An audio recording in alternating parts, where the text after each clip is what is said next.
జై తెలంగాణ. జై తెలంగాణ. ఇది కోయవాగు గ్రామ పంచాయతీ. ఇటు నుంచి కోయవాగు నుండి ఇటు సర్కులకు పాత ఎస్ఎం కంపెనీ, ఇటు నుంచి ఖాదీ బండార్ వస్తుంది. అదేవిధంగా రైల్వే స్టేషన్ ఉంటుంది ఒక 2 కిలోమీటర్ల దూరంలో.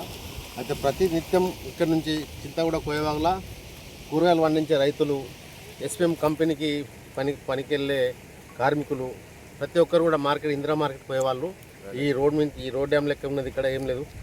ఎప్పుడో ఒకసారి రింగులేసిండ్రు. ఇక్కడ చాలా పెద్ద మొత్తంలో వాగొస్తుంది.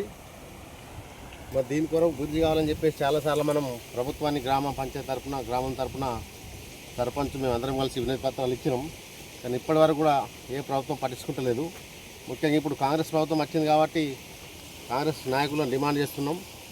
సుమారు చింతగూడ కోయవాగు మొత్తం కలిసి సుమారు 7,000 జనాభా ఉంటుంది. రోజుకి ఈ రోడ్డుతోనే ఒక 2-3 వేల మంది నడుస్తారు. చాలాసార్లు ప్రమాదానికి గురైనలు. ఇక్కడ రింగులేసి ఉన్నాయి. ఈ రింగుల మీదకి వెళ్ళి మోటార్ సైకిల్ వెళ్ళాలి. ఎటు స్లిప్ అయినా కానీ ఇక్కడ కింద పడిపోయి చాలా నీళ్ళు ఉంటాయి లోతుగా.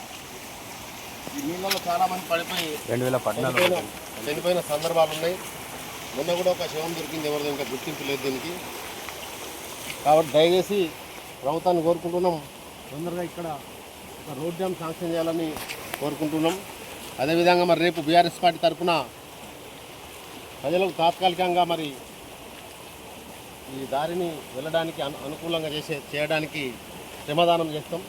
కాబట్టి చింతగూడ గ్రామ పంచాయతీ కోయవాగు ప్రజలు, అదేవిధంగా బీఆర్ఎస్ పార్టీ నాయకులు, కార్యకర్తలు అందరూ కూడా 10 గంటలు కట్ చేస్తే మేమందరం కలిసి శ్రమదానం చేసి ప్రస్తుతానికి నడిచే విధంగా కొంచెం మా సొంత ఖర్చుని మొరం పోసి ప్రజలకు సౌకర్యం ఉండే విధంగా చేయాలని అనుకుంటున్నాం. కాబట్టి బీఆర్ఎస్ పార్టీ నాయకులు, రాజర్ మండల నాయకులు అందరూ కూడా రేపు ఈ శ్రమదానానికి రావాల్సిందిగా కోరుతున్నాం. జై తెలంగాణ.